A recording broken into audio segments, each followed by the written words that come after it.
भगवान श्री कृष्ण ने गीता का उपदेश अर्जुन को माध्यम बनाकर पूरे संसार को ज्ञान दिया है। वह बहुत ही अनुपम है।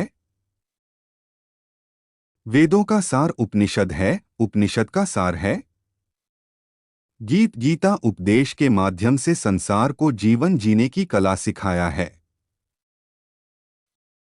तथा गीता उपदेश के माध्यम से ही संसार को धर्म कर्म का पाठ पढ़ाया है। इस उपदेश का माध्यम बना लिया जाए तो जीवन में आने वाली समस्या, सफलता, विफलता तथा हर परेशानियां को आसानी से मुकाबला करने की क्षमता हो जाती है। भगवान श्री कृष्ण ने हर तरह की सफलता पाने के लिए 11 सूत्र दिए हैं।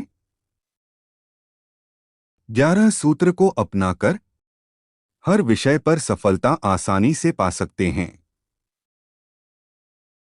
श्री कृष्ण के वे रहस्यमय सूत्र जिन्हें जानकर आपको लगेगा कि सच में यह बिल्कुल ही सच है। निश्चित ही उनके ये सूत्र आपके जीवन में बहुत काम आएंगे। जीवन में सफलता चाहते हैं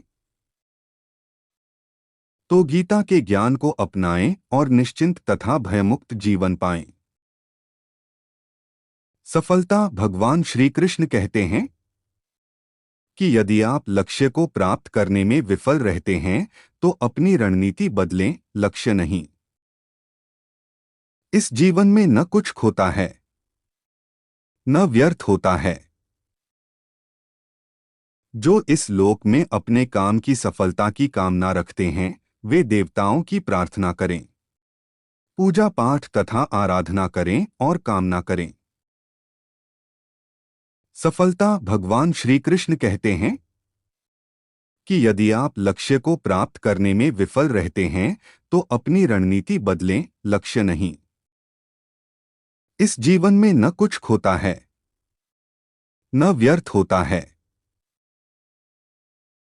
जो इस लोक में अपने काम की सफलता की कामना रखते हैं वे देवताओं की प्रार्थना करें, पूजा पाठ तथा आराधना करें और कामना करें। प्रसन्नता श्री कृष्ण कहते हैं कि खुशी मन की एक अवस्था है जो बाहरी दुनिया से नहीं मिल सकती है।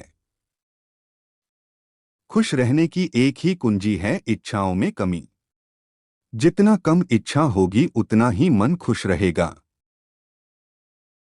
आत्मविनाश या नरक के ये 3 द्वार हैं, वासना, क्रोध और लोभ।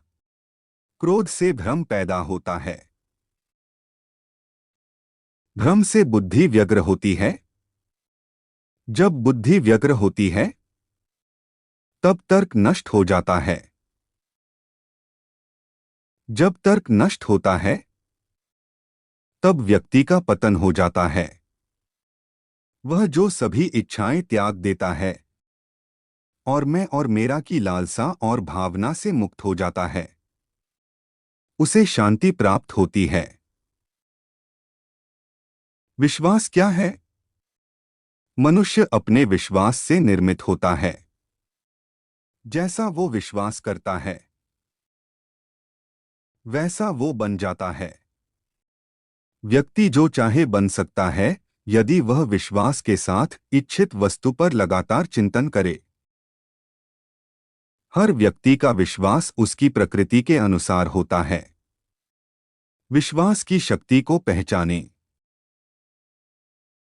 आपका मन ही मित्र है और मन ही शत्रु है। जो मन को नियंत्रित नहीं करते उनके लिए वह शत्रु के समान कार्य करता है। मन की गतिविधियों, होश, श्वास और भावनाओं के माध्यम से भगवान की शक्ति सदा तुम्हारे साथ है और लगातार तुम्हें बस एक साधन की तरह प्रयोग करके सभी कार्य कर रही है।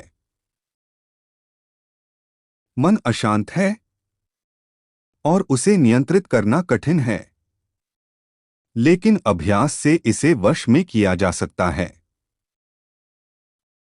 सर्वोच्च शांति पाने के लिए हमें हमारे कर्मों के सभी परिणाम और लगाव को छोड़ देना चाहिए।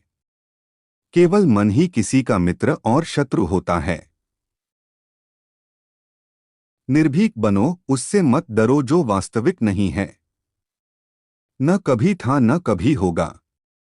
जो वास्तविक है वो हमेशा था और उसे कभी नष्ट नहीं किया जा सकता। डॉट। प्रबुद्ध व्यक्ति के लिए गंदगी का ढेर, पत्थर और सोना सभी समान हैं। संशय न करो। सदैव संदेह करने वाले व्यक्ति के लिए प्रसन्नता न इस लोक में है न ही कहीं और। आत्मज्ञान की तलवार से काटकर अपने हृदय से अज्ञान के संदेह को अलग कर दो। अनुशासित रहो।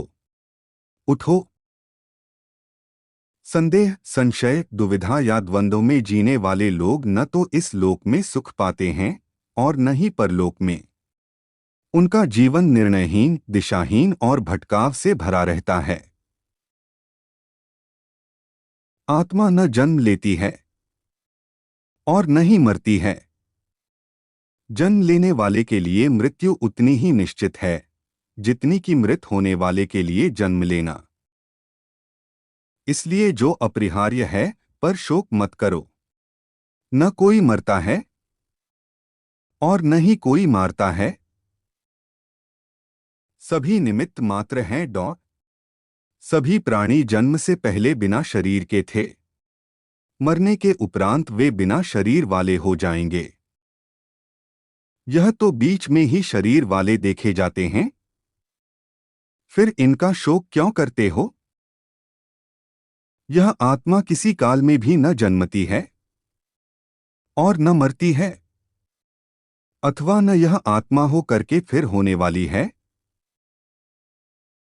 क्योंकि यह अजन्मी, नित्य, शाश्वत और पुरातन है। शरीर के नाश होने पर भी यह नष्ट नहीं होती है। कभी ऐसा समय नहीं था जब मैं, तुम या ये राजा महाराजा अस्तित्व में नहीं थे। न ही भविष्य में कभी ऐसा होगा कि हमारा अस्तित्व समाप्त हो जाए। हे अर्जुन, हम दोनों ने कई जन्म लिए हैं, मुझे याद हैं, लेकिन तुम्हें नहीं। कर्मवान बनो।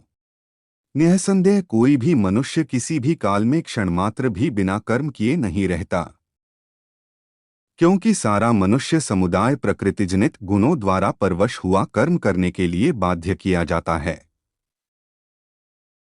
अपने अनिवार्य कार्य करो, क्योंकि वास्तव में कार्य करना निष्क्रियता से बेहतर है। ज्ञानी व्यक्ति को कर्म के प्रतिफल की अपेक्षा कर रहे अज्ञानी व्यक्ति के दिमाग को अस्थिर नहीं करना चाहिए। अप्राकृतिक कर्म बहुत तनाव पैदा करता है। किसी और का काम पूर्णता से करने से कहीं अच्छा है कि अपना काम करें, भले ही उसे अपूर्णता से करना पड़े। बुद्धिमान व्यक्ति कामुक सुख में आनंद नहीं लेता। कर्मयोग वास्तव में एक परम रहस्य है।